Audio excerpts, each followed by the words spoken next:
Eh bien, salut tout le monde, c'est Mirbi et on se retrouve pour la review de l'épisode 12 de Yomi no Tsugai. Et épisode 12, mais pas dernier épisode, voilà, la saison elle va durer 24 épisodes si je dis pas de bêtises.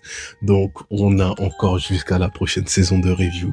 Donc voilà, on aura du Bleach, du Yomi no Tsugai et d'autres trucs encore. D'ailleurs, j'espère que vous avez vu la vidéo sur les animes de saison qui vont sortir là, parce que il y a pas mal de trucs plutôt intéressants et quelques trucs où on va faire des reviews. Enfin bref, on parle de l'épisode 12 là. Donc dans cet épisode 12 déjà on a le blond là, j'ai toujours pas sur place les noms dans les animés, moi je mets du temps à m'en souvenir, à part si vraiment le personnage il est marquant de fou, ou s'il fait une dinguerie tu vois. Mais là du coup le blond, celui qui surveillait Yuru et Dera, bon on apprend qu'il travaille avec son oncle, voilà. Donc et à mon avis, il y a personne qui est au courant de ça. Donc son oncle, c'est lui là qui, du coup, il fait partie d'une des branches là qui encense les jumeaux avec les pouvoirs du coup. Et ça m'a l'air d'être un boug assez vénère, hein, assez colérique surtout. Hein, comment il lui a parlé quand il a dit ouais t'es un bon à rien comme ta mère, et que le blond là il a mal regardé là, son regard il a changé. Tu sens que il est à tout moment il le bute. À tout moment, il en finit avec lui. À tout moment, il va mourir de la main de son neveu. Voilà, ça se sent, ça. Ça, je sens les problèmes. Voilà, ça sent les problèmes. Enfin, bref, du coup, t'as aussi, l'oncle qui travaille avec le sabreur. Voilà, comme j'avais dit, le sabreur, on allait le revoir. Il est de retour et il est avec l'oncle. A priori, le neveu, là, le blond, là, il est pas au courant. Est-ce que c'est lui du coup qui a envoyé tous les autres aussi, ou bien c'est chacun qui ont eu leur commanditaire? Je pense que du coup c'est lui qui a envoyé tous les autres. Mais pourquoi lui c'est le seul à connaître l'identité du missionnaire quoi? Bon, à mon avis, c'est parce qu'il est grave chaud. Voilà, de toute façon, on l'a vu plus tard dans l'épisode, on le voit comme quoi il a attaqué. Alors, faut faire une transition.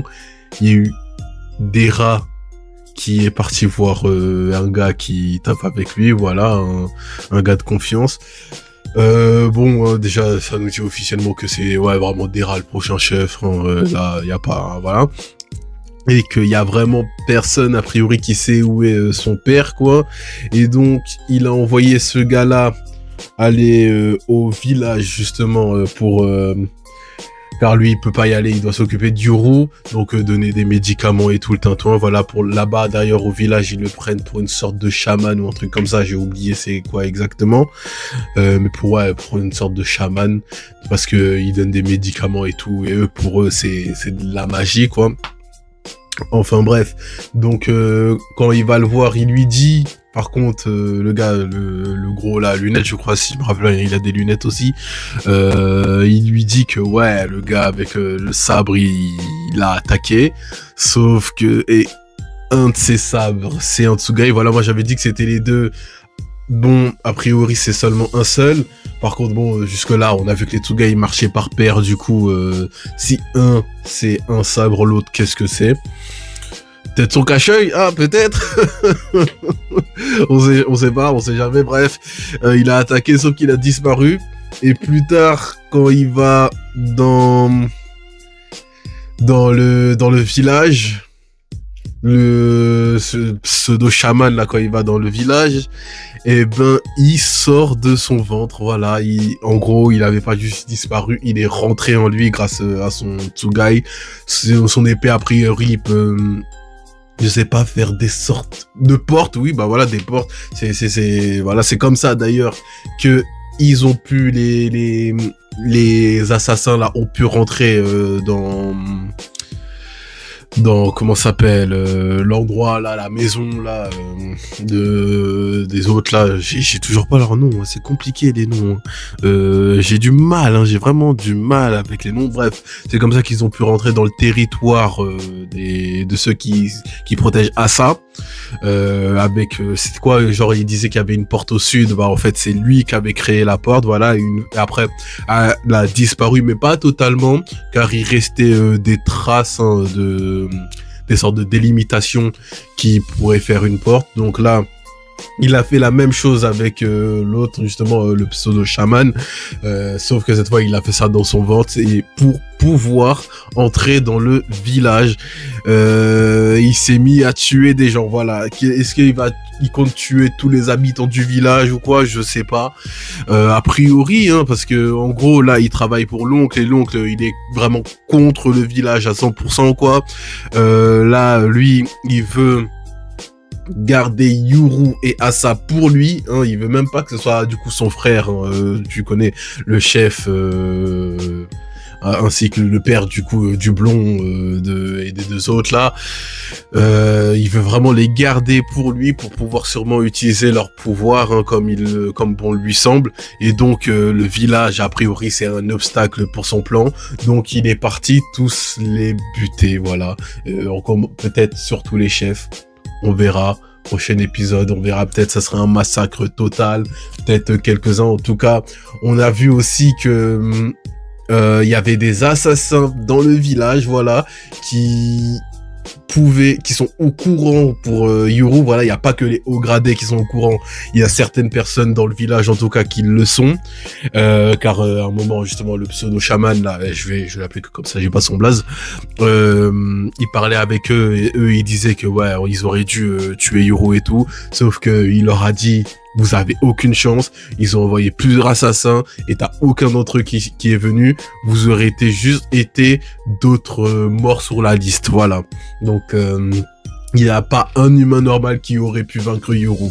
Donc ils sont plusieurs, voilà, dans le village à savoir pour Yuru et à vouloir à faire en sorte qu'il utilise, qu'il ait son pouvoir, voilà.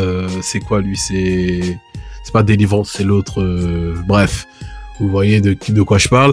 Donc quand même le village miskin, hein, Yuru il a vécu quand même avec des gens qui essayent de le buter, voilà. c'est un peu chaud.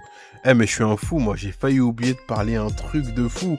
La grand-mère de Yuru et Asa qui appelle Asa de temps en temps là pour lui demander des nouvelles. Mais en fait, c'est un Tsugai qui la contrôle à chaque fois parce qu'ils savent que c'est elle, du moins que c'est un Tsugai. Parce qu'à chaque fois qu'elle appelle Asa, elle dit exactement la même chose mot pour mot. Donc s'ils y vont, ça risque d'être un piège et tout. C'est mort pour comme piste là. Ils peuvent pas aller chez les grands-parents de Asa et Yuru. Enfin bref, c'est à peu près le tour de l'épisode, hein. Franchement là, prochain épisode, j'ai hâte de voir ce qui va se passer là. Ça va être, ouais, comme j'ai dit, un carnage dans le village. On a vu le pote de Yuru là, qu'il avait épisode 1 là, qui est resté au village. Lui, je me demande comment ça va se passer avec lui. Est-ce que lui vraiment on va le revoir, ça va devenir un membre actif de l'anime, ou bien vraiment c'était le pote de Yuru au début et ensuite on l'oublie. Franchement, j'ai hâte de voir le prochain épisode. Ça risque d'être très sanglant, hein. T'as vu comment il a tué les quelques-uns là, parce que eux en plus ils pouvaient pas voir, ils ont beau être au courant de tout ça, ils peuvent pas voir les Tsugai. Donc j'ai hâte de voir le prochain épisode, ce que ça va donner. De toute façon on verra ça la semaine prochaine et on se retrouvera pour une nouvelle review. Et la semaine prochaine, je crois qu'il n'y aura pas d'autres reviews, c'est celle d'après où les animés commencent, je sais plus trop. Je verrai ça de toute façon. Au pire, je peux aller voir ça sur ma vidéo, hein. Vous aussi, sur la vidéo des animes d'été qui va sortir. Bref, sur ce, je vous dis à une prochaine vidéo sur la chaîne. Likez, abonnez-vous et portez-vous bien. Salut.